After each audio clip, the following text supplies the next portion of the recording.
All right, great. We're letting everybody in. Thank you for joining us tonight.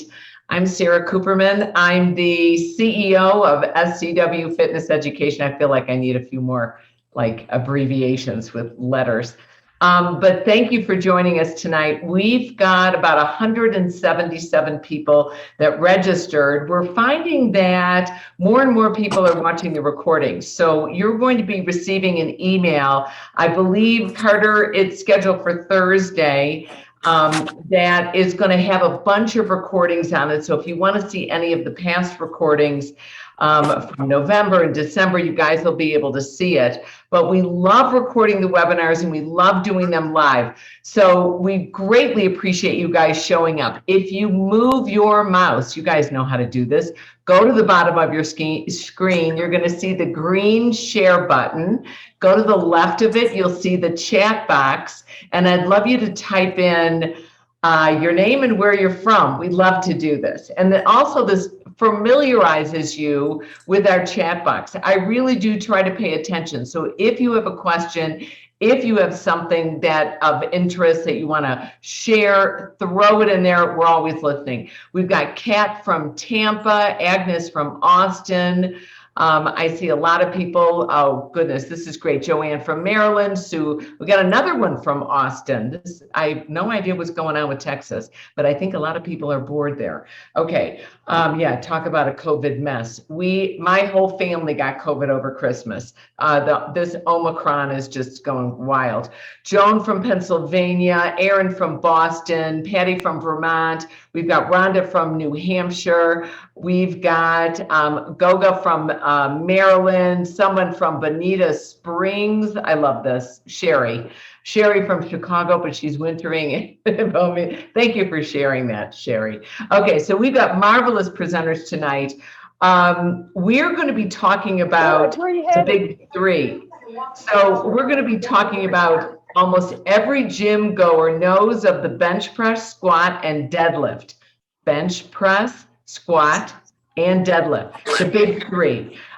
They are heavily studied, have many proven benefits. However, ego lifting is becoming increasingly popular, and improper lifting with heavy weight is leading to a major cause of injury. And I also think since people are coming back to working out, it's like the harder the better. And this is a little scary because we've got to look at how to properly coach and progress these staple moves and provide safe alternatives if needed. So we've got Alex Bryce with us. Alex is actually, I have trained with him. He's amazing. He holds a master's in exercise science with an undergraduate degree in strength and conditioning and sports nutrition. He's a certified strength and conditioning specialist. And he also is right now pursuing his PhD in physical therapy. So the dude is like, it's scary, well-educated. And then we've got Elizabeth Leonard, who is no slouch here. She's an international presenter, a content creator, and a fitness guidance counselor. She's got a master's degree in educational psychology. She uses counseling and coaching to influence movement and fitness guidance session. And she's a national program director for Balaton and a lead trainer with Bar Above, Tabata Bootcamp, Water Rower, and Chaos. So she's our guru for Group X in talking about these three movements. And then we have John Mike, who actually joined us.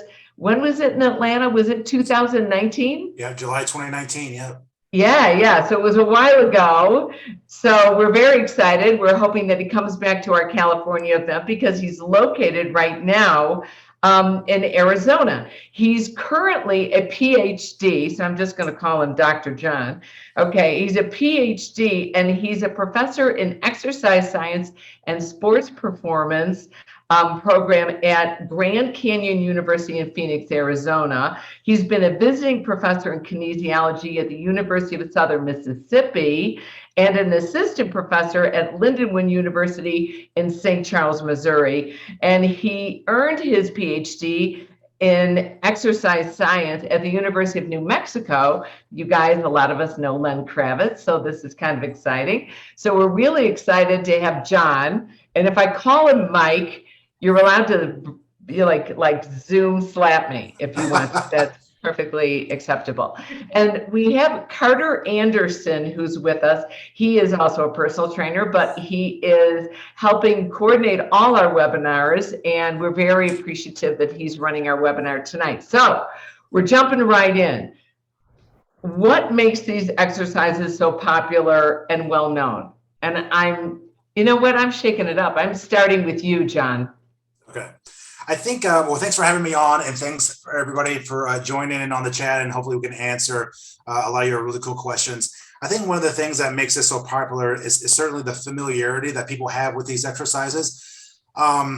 And one of the things about familiarity that people need to know is that everybody knows what they are, but just because you're familiar with something, the technical aspect and the technical side of these lifts are often a different story, and you see a lot of errors and technical errors become exhibited with these types of lifts, and even some of the more common, variations of these exercises. So just because everybody's familiar with it, it doesn't mean that biomechanically or anatomically they're performing it, correctly in terms of efficiency and efficiency output. Obviously they're popular because they can produce, a lot more force, and that you can, kind of get the most, bang for your buck in terms of, total muscle mass, in terms of, total body strength, athletic performance, on ground and on field, transfer, and things of that nature. So the familiarity aspect is certainly very popular. So that's really why they are so popular, the familiarity of it, and also historically speaking, because you've had a lot of, they've been incorporated in a lot of, powerlifting and, strongman events, and, even historically with some variations of Olympic lifting. So over time, historically, people just become familiar with it, and obviously they're incorporated into a wide array and host of strength and conditioning programs with high school and collegiate and professional programs. So the familiarity make them part of the top three, but it seems like it's also muscle recruitment. Yeah. Alex, what are your thoughts on what makes these the top three? Why these? Well, the familiarity and history is definitely a big part of that. Powerlifting competitions have been around since the 60s. They were initially referred to as the odd lifts, as sort of accessory movements to weightlifting, Olympic weightlifting being the clean and jerk and snatch, and then evolved to sort of its own sport over time. I'm actually wearing a shirt that says powerlift, but I think it's backwards. But they are the three main movements in powerlifting. You squat, bench, and deadlift in that order. And I think it's a little silly to rank exercises overall, right? Movement is medicine, and strength training of all types and variations is fantastic. But if you polled, 1,000 strength coaches and said, what are your top 5 movements, or what are your top 10 movements? Everybody would have those 3 at the very top in some order, in some way, shape, or form.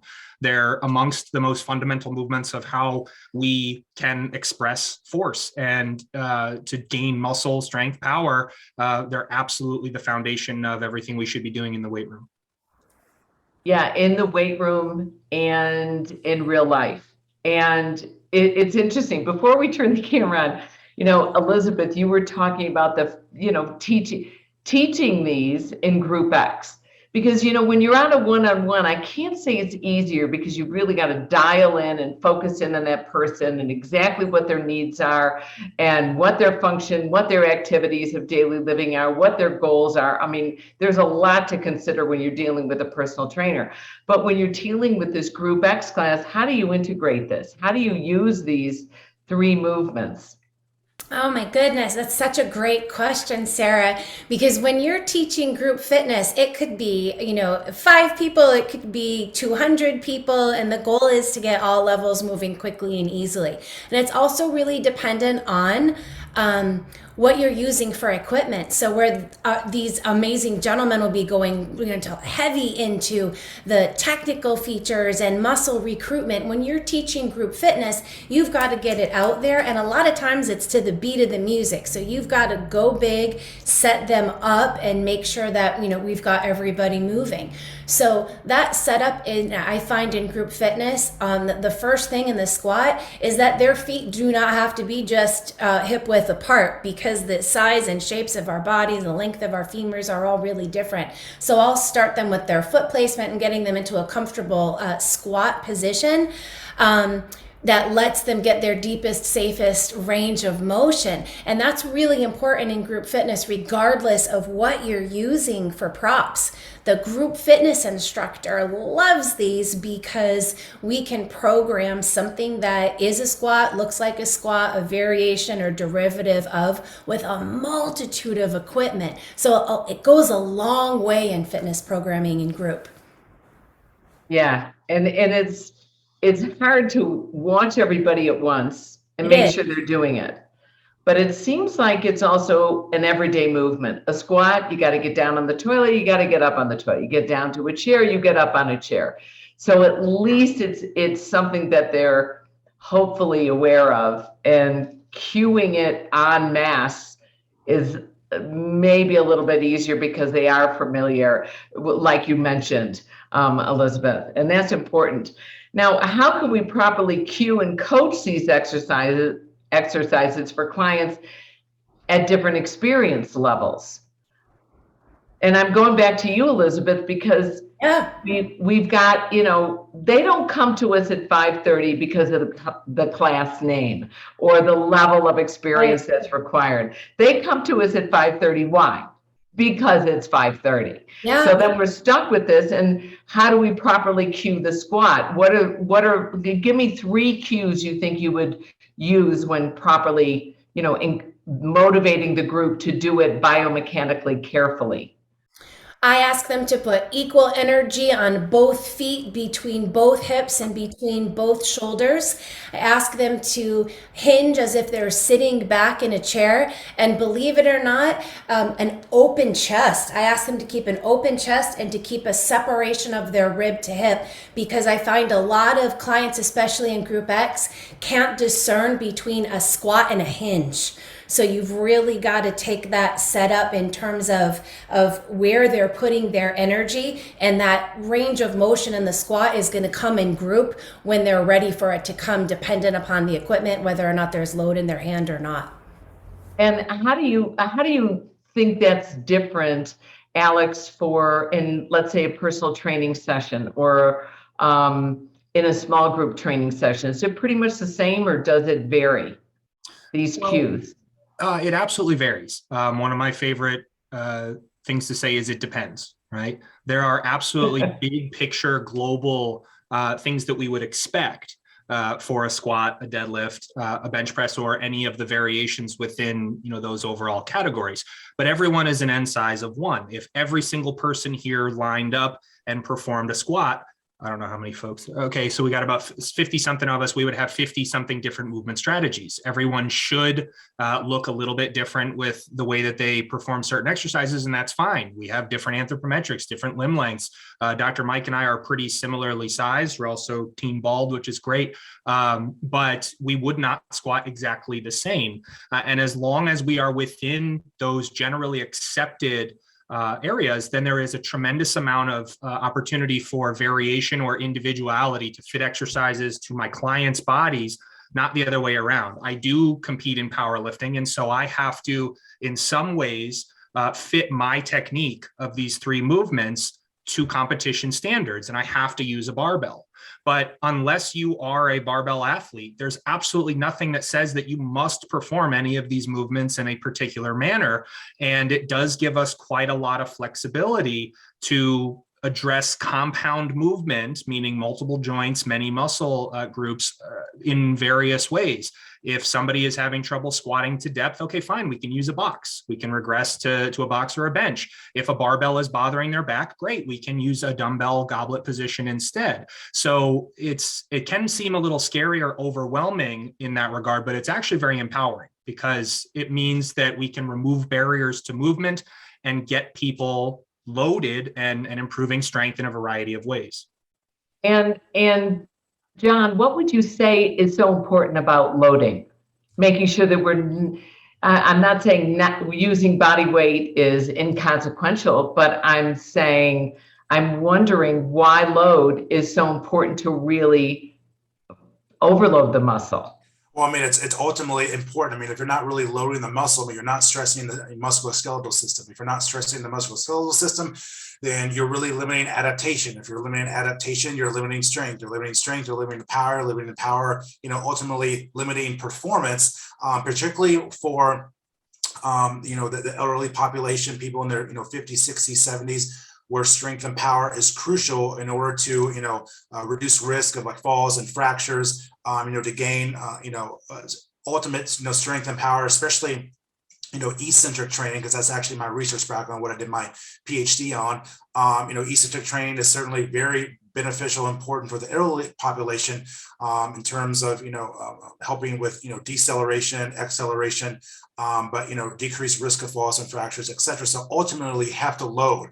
There's nothing wrong with body weight movements. I mean, people do it all the time, and do it every day, whether it's through warm-ups, or a whole type of, total body training session, or a class that's more, body weight oriented, that's fine. But to ultimately gain adaptation, and strength, you're going to have to load, especially to reduce chronic disease, decrease the risk of osteoporosis, other osteoporotic, type of parameters. So really loading is fundamental. I mean, it is a physiological and biological process that really should never be ignored. And typically, as an example, my mother just recently turned 72, and she's deadlifting, 150 for reps. No belt, 3 or 4 reps. Now she typically only does that when I'm around, but she lifts regularly. And, I would tell people out there that, regular resistance training, especially those that incorporate these types of movements and variations of these movements, are pretty much the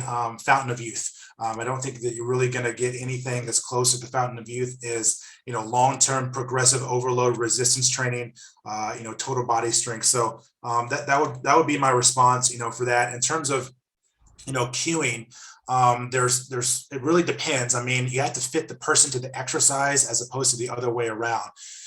Different cues work different with different types of individuals, whether you're a novice or intermediate or an advanced individual. There's different internal versus external coaching cues that people use. Typically based on the science, external works a little bit better, but you have to, use a language and basic language to help your clients and athletes understand what you're really talking about. And I like that. It's difficult. You want to create, let's say if it's a small group, a team experience or a group experience, but it's hard to use the language that's going to resonate with everyone. Right. Elizabeth, how do you make sure that perfect squat, or that, I love that Alex said, you can use a barbell, you can put it in different positions, you can take the goblet weight. And I love how John is giving this marvelous explanation about internal, external, and how we, the power, the performance, and the active agers, and the balance, and the strength, and fall prevention.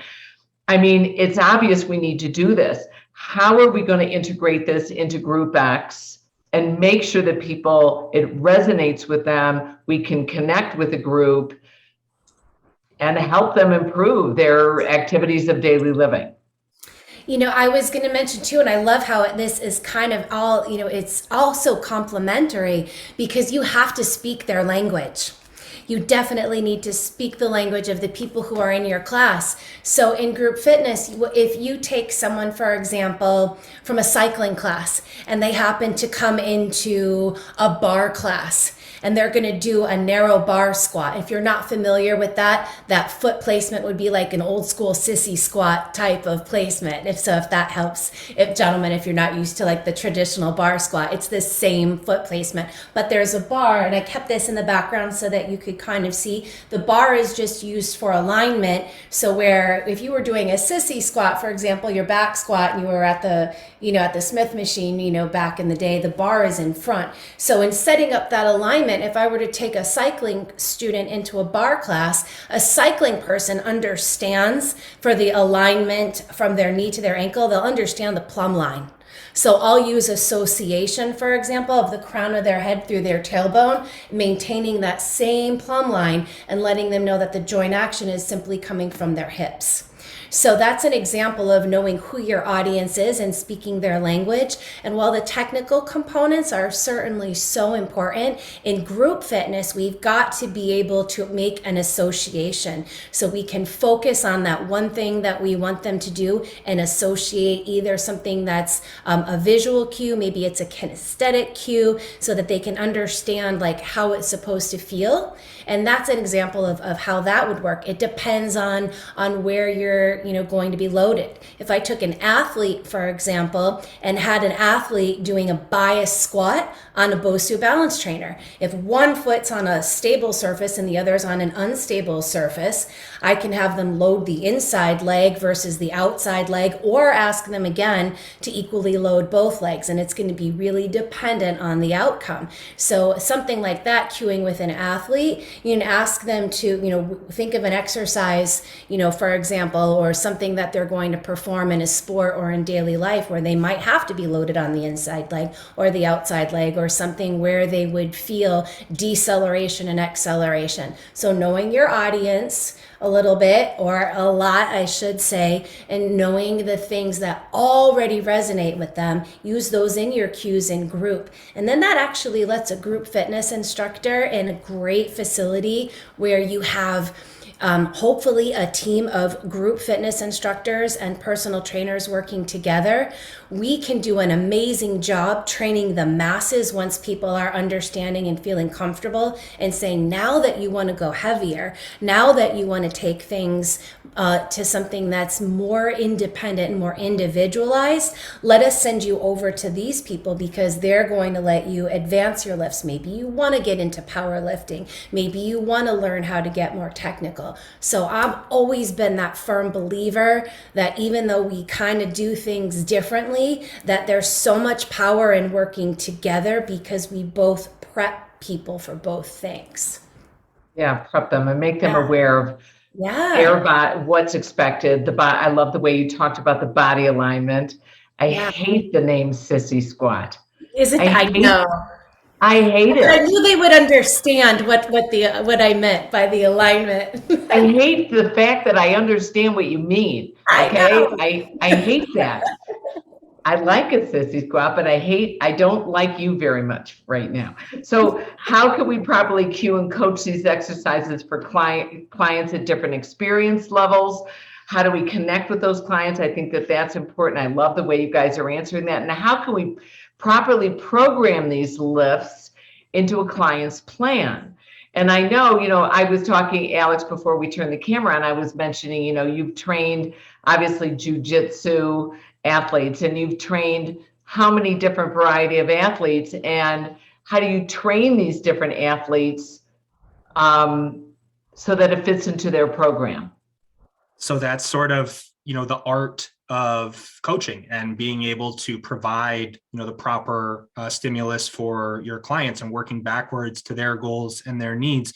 Jiu-jitsu and MMA is an example I'll use just because those are the athletes that I worked with the most over the last 5 years, and they're not powerlifters, right? Strength training needs to be a complement to what they're doing on the mats and needs to transfer to their sport performance.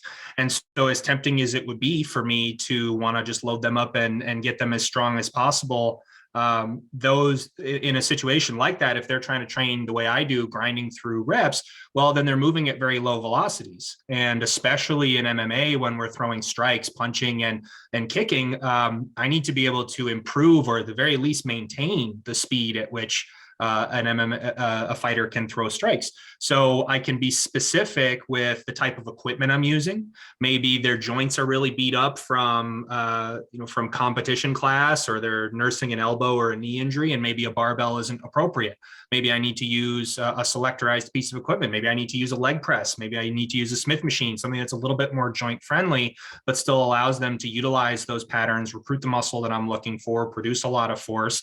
Maybe I need to make it it's specific to the rep range. How much volume are they performing? How heavy are they going, or how fast are they moving? Those are all variations or variables that I can manipulate to really fit the training to the individual. And the big three fit within all of those options. For even just a bench press, if I wanted velocity or power to be a focus, I could add chain or band resistance, which I know is a favorite of Dr. Mike's on Instagram. So if you're interested, go check out his page for some really cool variations there. So there's all sorts of ways that we can modify our training stressors that will get the adaptation we're looking for.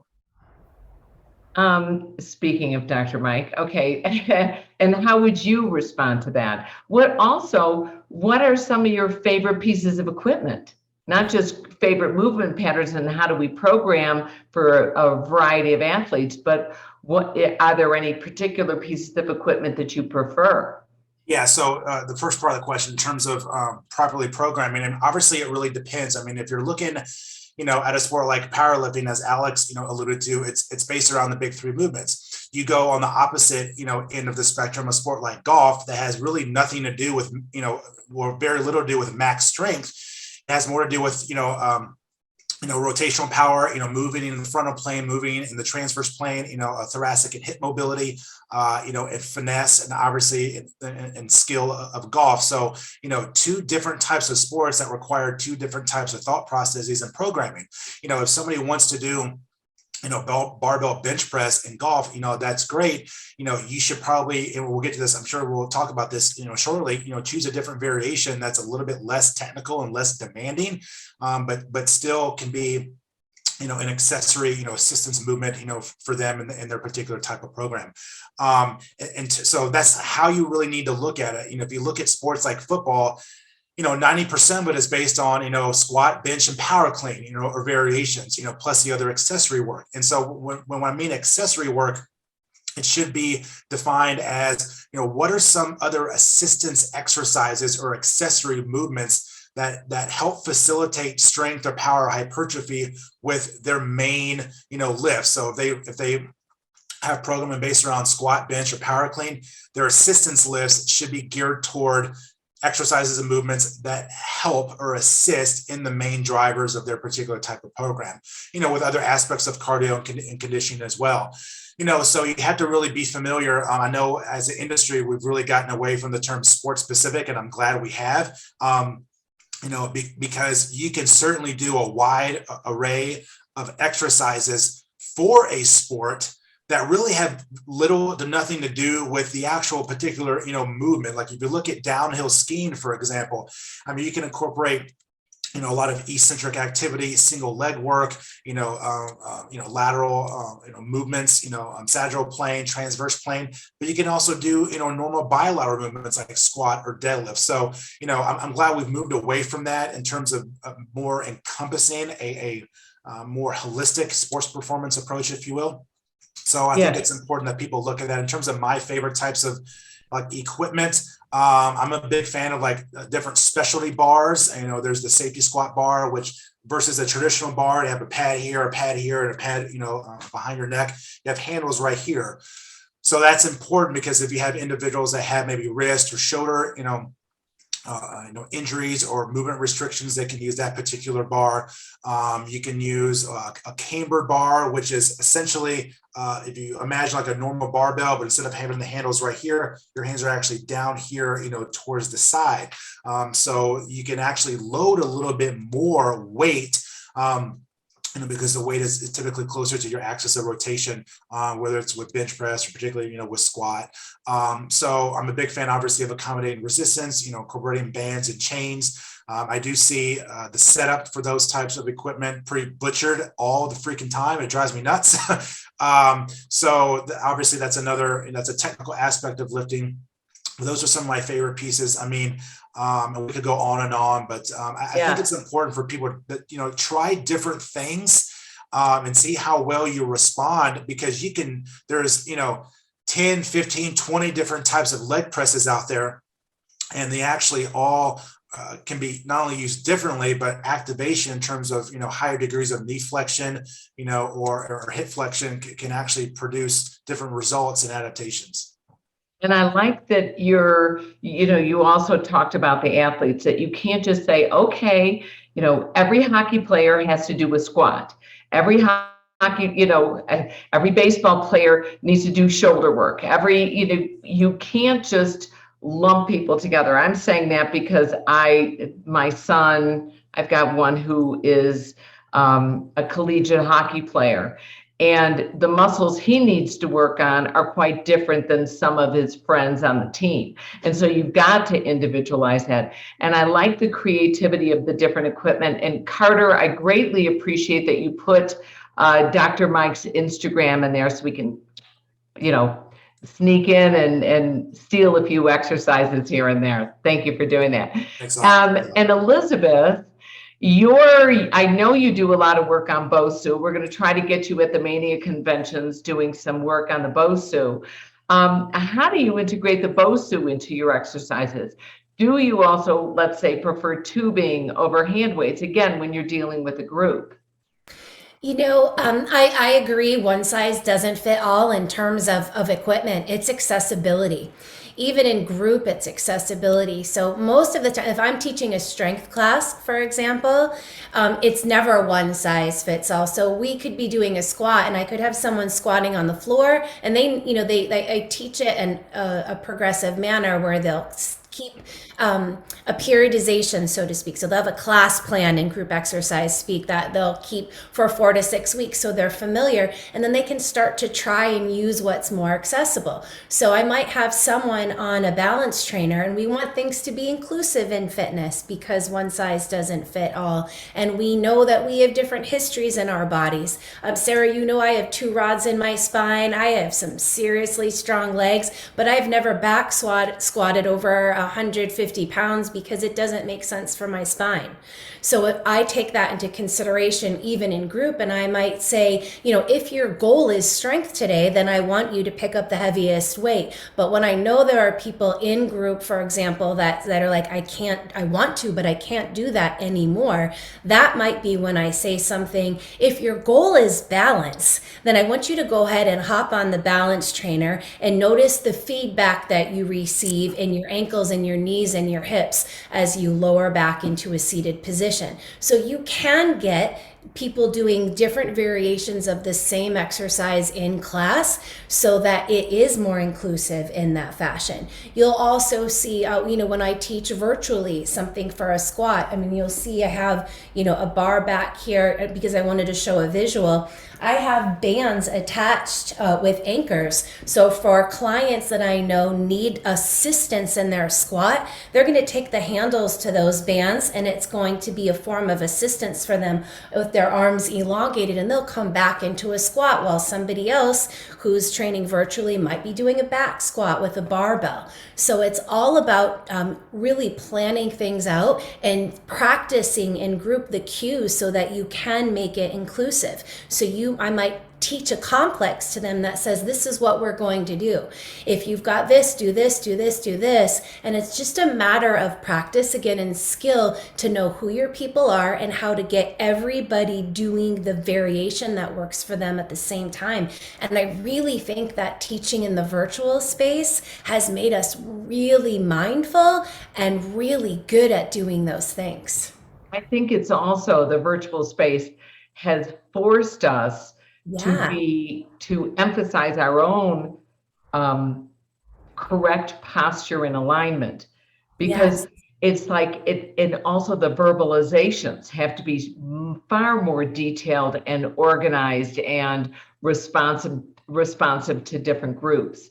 One of the things that I do find interesting is my husband is actually at the Mayo Clinic right now doing what they call an executive, what is it called? An executive checkup. And if you're a CEO or a CFO, if you're a C-suite, you can sign up and do this executive checkup. And you see everybody. You see cardiologists, you see audiologists, you see, well, he doesn't see a gynecologist, I would. But one of the things that they emphasized to him, which I was really surprised at, is not only did they talk about his cardiovascular fitness level, of course, because they're trying to make sure that his heart and lungs are operating efficiently, but they talked about strength, and they included balance. And when he was there several years ago, because they recommend you go like every other year to get this executive checkup, they didn't mention balance. But now they put it in, and he's 2 years older, which really doesn't make that significant a difference. It just seems like the world is changing, that this pandemic has made individuals get more educated and more focused on the balance aspect. So I think that's kind of cool. I think Diana just mentioned, totally agree, giving better cues. Yeah, that virtual really does do that. What are some of the drawbacks you have found with introducing clients to these lifts? Alex, have you seen any drawbacks when you introduce the squat, the deadlift, the bench press? Have you seen any negative effects if you're training some of the different athletes that you've been training? The short answer is no, absolutely not. Good. These are movements so most of our attendees, I believe, because of most of SCW's members, are fitness professionals themselves, right? Trainers, group X, yoga, etc. So this is sort of somewhere where, this is a hill I will die on. If you are not incorporating these movements in some way, shape, or form into your clients' programming, you are doing them a massive disservice. Does that mean that they need to be performing a 1 repetition max with a barbell every week? Absolutely not. But the benefits of strength training are enormous, and there is no pill or prescription that can possibly compare to the improvements and benefits to our body from picking up heavy things and putting them back down again. And overall, strength training is extremely safe. It's far, far more dangerous to be weak. Now, can you get injured performing these movements? Absolutely. You can be injured doing anything. I herniated a disc picking a sock off of the ground. So we need to remove some of those stigmas and realize that when people are getting hurt from a lot of these movements, because if you want to, you could go look on YouTube and find hours and hours of horrendous injuries occurring from people doing really silly things in the weight room. And then you would be so scared to ever walk in there that you would avoid weights entirely. And almost always when we see something like that, one of those fail videos, it's not the barbell's fault. It's not the exercise's fault. There's no exercise that's inherently bad for the body. It's typically an issue with load management. The ego lifting that you mentioned earlier, where someone hasn't been in the gym for 4 months and then they go try to hit their old max or add 200 pounds on the bar that they are not prepared to handle adequately. So the movements in and of themselves are not bad for our body, are in fact insanely beneficial. But there are caveats of how we need to go about it in a smart manner. Yeah, and I really find that inspiring because we need to do this weight training, and we need to encourage more professionals to lead people into this strength training. I was just quoted in an article. Somebody asked me, what's the biggest negative that's happened in the pandemic for the fitness industry? And part of it I look at, I go, what are these? And if there's 20 somethings on this call, please understand that you're excluded, you are certified, you are trained. But I look at some of these people that are just gorgeous out there. I mean, oh my God, gorgeous. And training people, this is how you do a squat, this is how you do this is how, and like, no, you're not certified, you're not doing it in proper alignment. That's why, Carter, thank you for putting in the link to Dr. Mike's Instagram. These are people that you want to follow. These are people that you want to train. And I encourage you all that are on this call, you guys are trained, you guys are professionals. Get out there, have people follow you, get them back into the gym, come back to conferences, get rejuvenated. It's so important to do this. Dr. Mike, I'm jumping here, but what inspired you to develop this huge following you have on Instagram? Oh, thanks so much. Well, I think it's a combination of my experiences working with, collegiate teams, early on in my career, and then and going into the private sector. And even I remember back early on in my PhD, when Dr. Kravitz and I were working together, obviously he would speak at many conferences, and, I would do videos and stuff for him, these alternative types of, exercises or combinations, if you will. And it just kind of, took on a life of its own. And then I decided to build a social media platform that can bring, lifelong value to individuals and try to help solve people's problems. So yeah, I mean, I like to think we've done pretty well, and, we're continuing to, to really grow. So, building a social media following is certainly another full-time job. It's not easy. But happy to do it. And then, those that appreciate the follows, and those that are, listening, please reach out if you have questions, and, and happy to help. And interestingly enough, Carter's a personal trainer and he follows you. And he just said, you just made a great post about how to set up for a sumo deadlift, if you want to mention that. So I'm mentioning it. Thanks. And Elizabeth, you have a huge following in the group atmosphere, as well as utilizing balanced trainers and also the bar. So, and that's such an inspiration. And I think, Alex, are you still doing your website? Yeah, I am. It's currently down for maintenance because I just launched a new service with a good friend of mine who's a fat loss and obesity specialist, a physician. So I kind of have to rework a little bit of that, some of the branding and stuff. But yes, we'll get you. We'll get it when he's back up, and hopefully we can get him also presenting with us as well. And Elizabeth, for what do you find is for the people on this call, which are the exercises that have gotten the most follows, the most likes, the most shares that you end up doing? Because,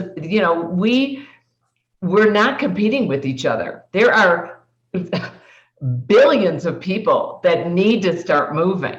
So if we can get more and more likes, more and more shares, it's really going to help society. The number one cost that's killing our society right now, we can't get any more business loans to get these 22% of the clubs, 13,000 clubs that have closed permanently. We can't get any more funding or assistance from the government because it's going into the hospitals to help these people that are out of shape. And we know, we just posted this in SCW, exercise enhances the effectiveness of the vaccine. So, all right, I'm showing that up. But what exercises tend to be the favorite on your accounts?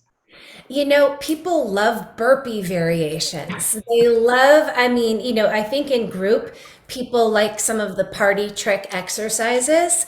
And I will qualify that is that when you see some of those things, when I post those, and it definitely in the context, you to be really clear that that was a progression that happened over time, and that it is only purposeful for the right people, for the right reasons. You know what I mean?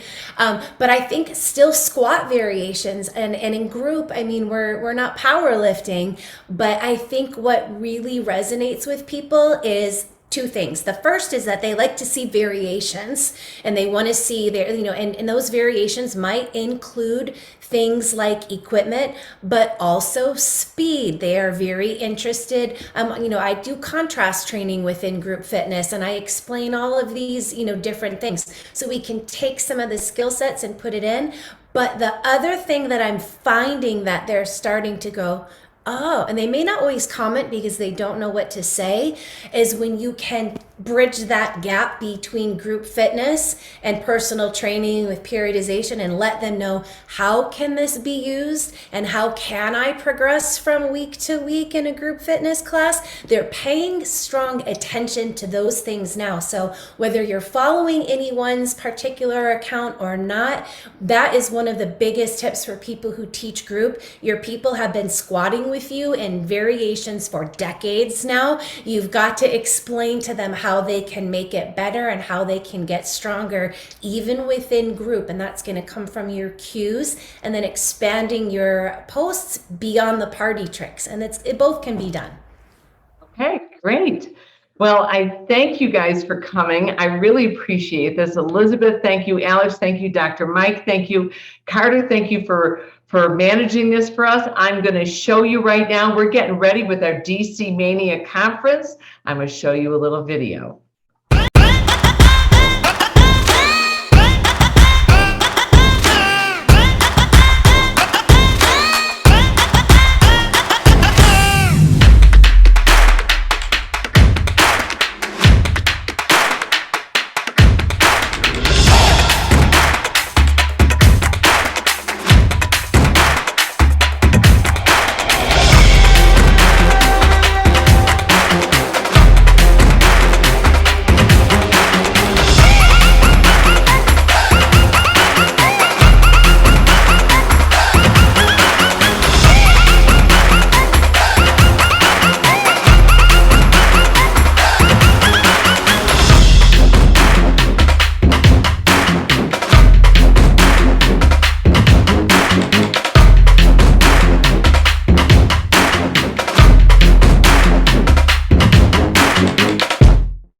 Very exciting. And if you guys don't feel comfortable traveling to our DC conference, do check it out. It's scwfit.com/DC. We do have our active aging convention. Can you guys see this?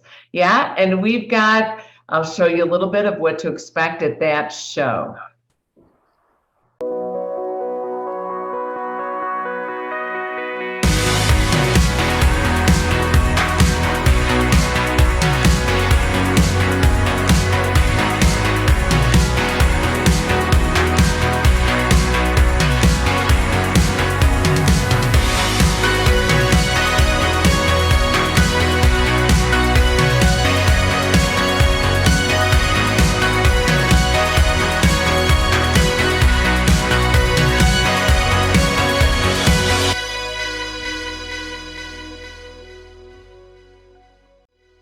We're very excited about that conference because it's 2 days. It's all online. You can get all 20 CECs if you want to, and we're recording so you can watch it at your leisure. All right, I'm going to thank you guys for joining me. Thank you all for coming. We will see you next Tuesday, and check out all these people at our conferences.